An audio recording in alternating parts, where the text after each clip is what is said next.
గారు నమస్తే అండి. నేను కరాటే కళ్యాణి అండి. కళ్యాణి గారు చెప్పండి. నమస్తే, బాగున్నారా? బాగున్నానండి. ఏంటండి మీరు ఏదేదో పెట్టారట, మా వాళ్ళంతా నన్ను చంపేస్తున్నారు. ఎందుకంటే అలా మాట్లాడేశారు మీరు? ఏ విషయం అండి? ఎన్టీఆర్ గారు కృష్ణుడికి యాదవులకి సంబంధం లేదని. సంబంధం లేదు అని? అయ్యో, లేదు అని మనం అనలేదు. అసలు ఆ మాట అనలేదు మనం. మీరేమన్నారు? వాళ్ళు కృష్ణుడు రాజు, ఉమ్. యాదవులకేం సంబంధం? ఆహా, పురాణాల్లో ఉందట అన్నామండి, అంతే, అంతకుమించి ఇప్పుడు ఏమనలేదు. ఒక మాట చెప్తానండి. ఉమ్. చంద్రవంశ క్షత్రియ రాజులు మూల పురుషుడండి. అత్రి, ఉమ్. బుధుడు, యయాతి మహారాజుకి 5 కుమారులు. వారిలో యదు మహారాజు మొదటి వారు.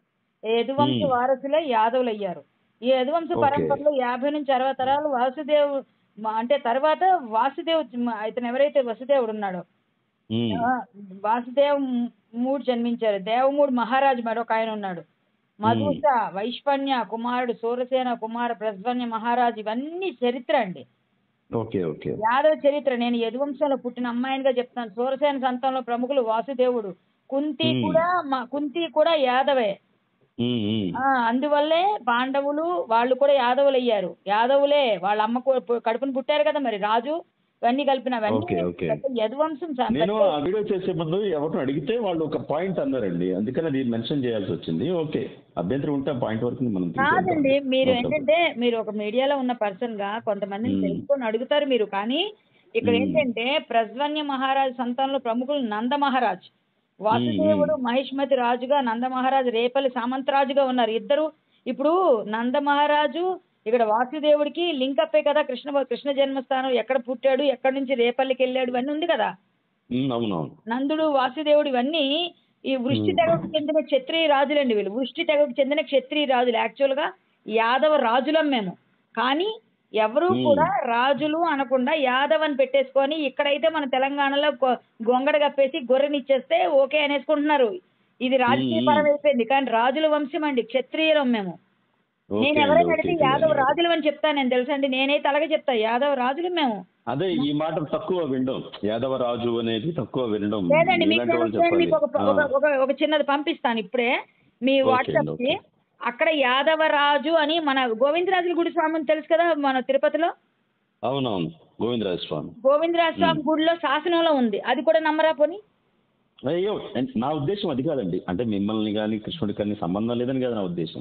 మీ మీద మనం ఇప్పుడు పాత్ర, సినిమా చెలో పాత్రలో TV5 అని ఏర్పాటు చేస్తున్నారు అందరూ. ఎందుకంటే సినిమా TV5 వాళ్ళు చాలా పాత్రలో ఘోరంగా మాట్లాడారని.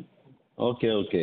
అంటే సినిమా పాత్రలో ఎన్టీఆర్ మన ఇష్టం కదా, అలా వాళ్ళు ఏదో అభిమానంతో పెట్టుకుంటే దాంట్లో ఏమొచ్చింది అన్న ఉద్దేశంతో నేను ఒక మాట చెప్తాను శివ గారు. కమ్యూనిటీని అనే ఉద్దేశం లేదండి. అలాంటి చోటికి మేము పోము అసలు. అలాంటి విషయాల కాదండి, జోలికి అసలు మేము వారసులు. పోము. ఇప్పుడు నేను మీకు ఇక్కడ చెప్పాను, యాదవులు క్షత్రియ పాలనకు అనర్హులుగా గోపోషణకి సరిపోయేటట్టుగా చేసేసారండి. క్షత్రియ పాలనకు అనర్హులని అప్పట్లోనే జరిగింది అది.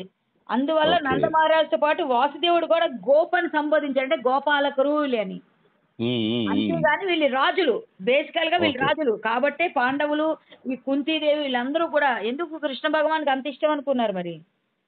ఇదంతా నా వృష్టి వంశానికి చెందిన మహారాజులు వీళ్ళు.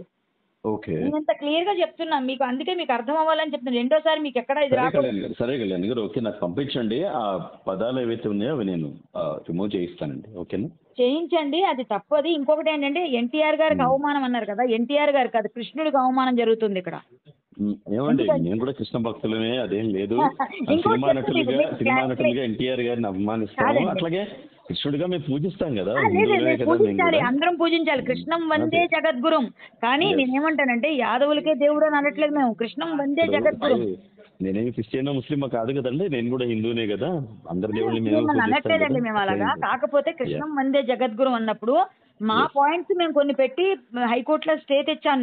నేను నాతో పాటు కొంతమంది కలిసి నేనే ముందు నడిపించాను ఉద్యమం, మీకు తెలుసు. ఇప్పుడు కూడా మేము ఉద్యమం చేస్తాం. కానీ ఏంటంటే విషయం ఏమిటంటే రాజకీయ నాయకులు వేసినట్టు కృష్ణుడికి ముసిగేస్తున్నారు. అక్కడ మీరేమో అతని జననం మరణం రాంగ్ గా రాస్తారు, కృష్ణుడు రాయట్లేదు. ఆ రూపాన్ని ఎందుకు అవహేళన చేస్తారు? మాకు చాలా దాంట్లో మీ అభ్యంతరాలు మీకు ఉంటాయండి. అయ్యో, దాని గురించి ఎవరు అభిప్రాయాలు వాళ్ళు, దాన్ని ఎవరు తప్పు పట్టలేండి. కాకపోతే ఎన్టీఆర్ని అభిమానించే వాళ్ళగా, కృష్ణుడిని పూజించే వాళ్ళగా కొంచెం అక్కడ చిన్న అభిప్రాయం చెప్పాను. బహుశా మీకు నచ్చకపోవచ్చు అనుకుంటా.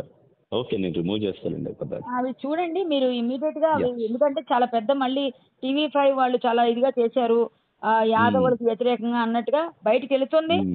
నేను ఒక ఇండస్ట్రీలో ఉన్నాను, మీ నెంబర్ సంపాదించడం ఈజీ కాబట్టి నేను చెప్పాను మీకు. Okay okay. అది సరి చేసేస్తే బాగుంటది. యా, షూర్ అనవసరంగా ఆయన ఎన్టీఆర్కి అవమానం అనకండి, ఎందుకంటే ఎన్టీఆర్ గారికి అవమానట్లే, ఎన్టీఆర్ గారికి అవమానం వాళ్ళే చేస్తున్నారు, వాళ్ళ వర్గం వల్ల కృష్ణ రూపంలో పెడితే. ఇప్పుడు ఆయన స్థాయి పెంచారా తగ్గిస్తున్నారా? కృష్ణుడి స్థాయి పెంచారా తగ్గించారా? ఎన్టీఆర్ గారిని ఎందుకు ఈ టైంలో బాధ పెడుతున్నారు? ఆయనకి ఆత్మ క్షోభించేటట్టుగా వేస్ట్ కదండి. ఆయన రూపం ఆయనకు ఉంది కదా, లేకపోతే అనుకోవడానికి. ఏమంటే ఇంకా అడుగుతాను నేను, దుర్యోధనుడి రూపం దుష్ట రూపం పెట్టట్లేదు, అలాగే బృహన్నల రూపం పెట్టట్లేదు, అలాగే సూపర్ మ్యాన్ రూపం పెట్టట్లేదు. అంటే వాళ్ళకి ఏంటంటే ఎన్టీఆర్ అంటే కృష్ణుడు రాముడు గురించి త్వరగా ఇవి కదా, ఆ ఉద్దేశం ఏంటొచ్చు వాళ్ళకి. ఇట్స్ ఓకే అండి, మీ అభిప్రాయాలు మనం రెస్పెక్ట్ చేయాలి. కృష్ణ గారు చేశారు, శోభన్ బాబు గారు చేశారు, మన ఏలపాటి రఘురామయ్య గారు చేశారు, వాళ్ళందరూ కూడా అందంగా ఉన్నారు కృష్ణ రూపంలో. అవును, అలానే అందరు రూపాలు పెడితే దేవుళ్ళకి రూపాలు లేవు అంటే మా కృష్ణుడే తెలుసు అంటే ప్రతి ఒక్కరు ఓ రూపం పెట్టుకుంటే మరి ఎందుకు సార్ మన హిందుత్వం మంట కలిసిపోద్దుగా. ఇవన్నీ మా అభ్యంతరాలు. దయచేసి యాదవుల మనోభావాలని దెబ్బతీసే విధంగా తీసేయండి దయచేసి. దయచేసి తీసేయండి. అవన్నీ కూడా మీకు నేను చెప్పిన వివరాలు కావాలంటే అడగండి, నేను పంపిస్తాను మీకు తప్పకుండా. నెక్స్ట్ అలాగే గోవిందరాజుల స్వామి దగ్గర శాసనంలో కూడా మీకు ఇప్పుడు పంపిస్తా వాట్సాప్ లో చూడండి.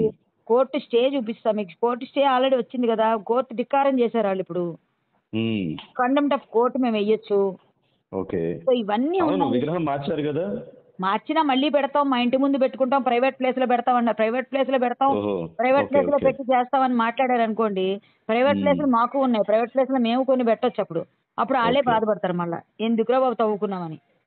మా అందరికీ ప్లేస్ ఉన్నాయి, తప్పు కదా అది, తప్పు అలా చేయండి. పంపించండి.